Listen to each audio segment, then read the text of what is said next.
Hey guys, welcome to BTech. It's Basil here with my Vodafone Smart Ultra 6 review. If you've kept on top of the channel this last month, then you will know this is one phone to watch. £125, virtually flagship spec.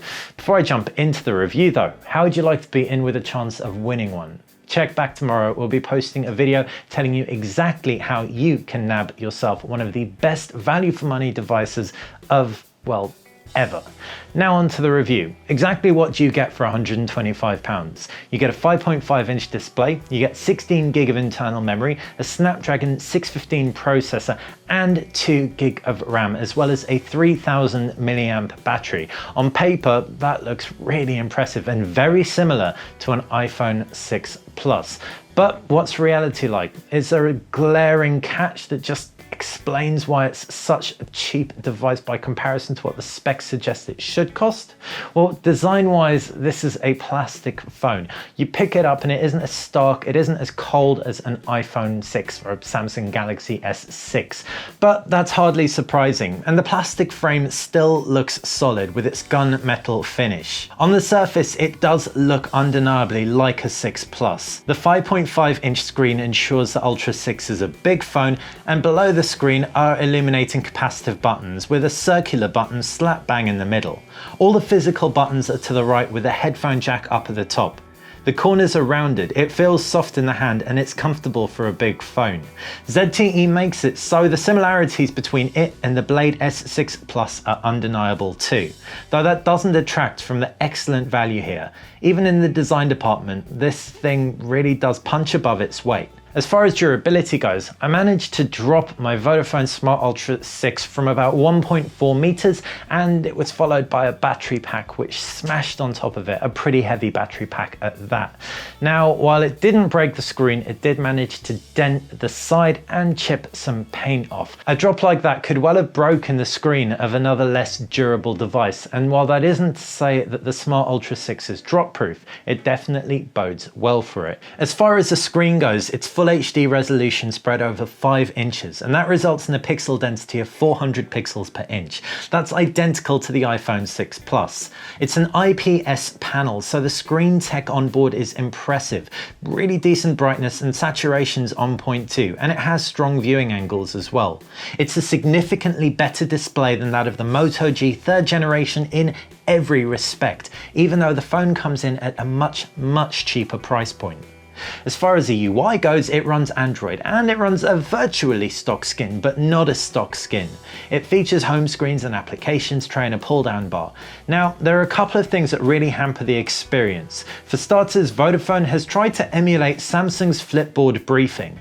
This sits to the left of home screens. You see, it opens with a swipe right, but then doesn't close with a swipe left, so you have to exit the app manually, so you can accidentally find yourself swiping into it and then being stuck in it until you force close it or whatever. What you end up with is a horrible experience. Additionally, there are a lot of Vodafone applications on here. Some of these are handy, but they predominantly feel like bloatware. All of these can be uninstalled though, save for Message Plus and Vodafone updates. Message Plus is a combination SMS/instant messenger service for Vodafone customers. If you know anyone who uses it, great. Chances are, if you're anything like me, you'll want to install a messenger you're more familiar with. As for Vodafone updates, this can simply be disabled. If you're thinking about picking one of these up but you're put off by the UI, well, don't be. Just install Google Now Launcher, uninstall some of the Vodafone apps, install your favorite messaging app, and you really do have a pretty stock experience. What's really useful is the fact that the user interface changes that you can't get rid of are actually really helpful. So for example, if you're data roaming, the notifications bar has an option to disable and enable data roaming, not found in stock Android, and really good for saving you time dipping into menus. In addition to that, those menus and settings are all pretty much entirely stock, so they don't look at odds with any third-party launchers that you may install. Performance across the UI is also zippy, with no nasty surprises cropping up in the month I've been using the phone.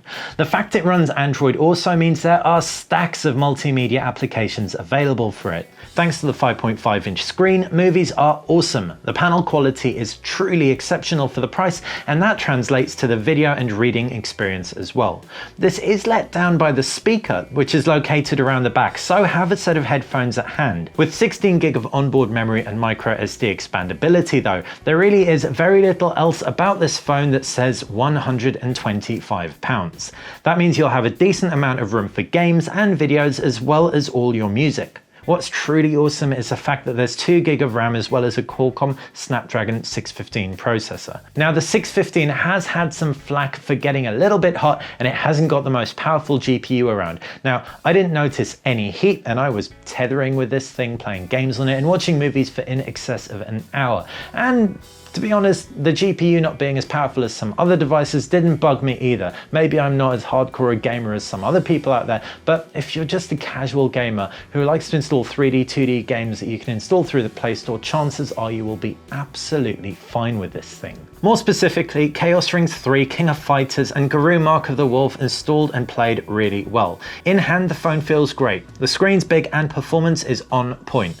Stick in headphones and you do really have a £250 plus experience at half of that price in the Smart Ultra 6. The camera's also great for the price. 13 megapixel snappers weren't all created equal, and this definitely isn't the worst one I've used. It does an admirable job in good light with truly decent macro performance and very fair detail. White balance can leave a little bit to be desired, but in a turn for the books, there is a manual mode. This won't allow control over shutter speed and focus, but it does support manual white balance, ISO, exposure control, as well as grid line and spirit level overlays. You can even double expose shots and do a whole bunch of other neat effects, which is fun. Low light shots lose sharpness, but they aren't too noisy, and the flash does a decent job.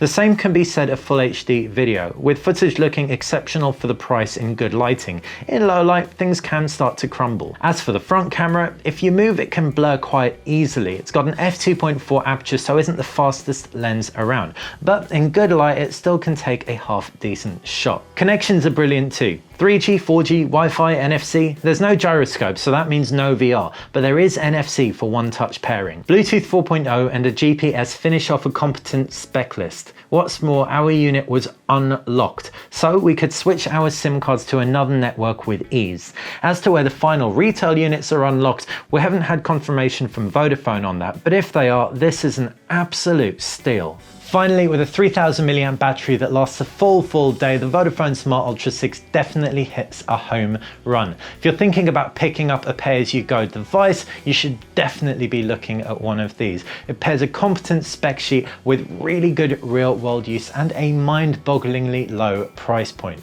So hopefully you found the review useful. Hopefully you liked it. If you did, make sure you click that thumbs up button. If you like BTech in general, subscribe, and of course leave any comments you have in the comments section below. Also, check back tomorrow for details on how you can win a Vodafone Smart Ultra 6 for yourself. Thanks for watching.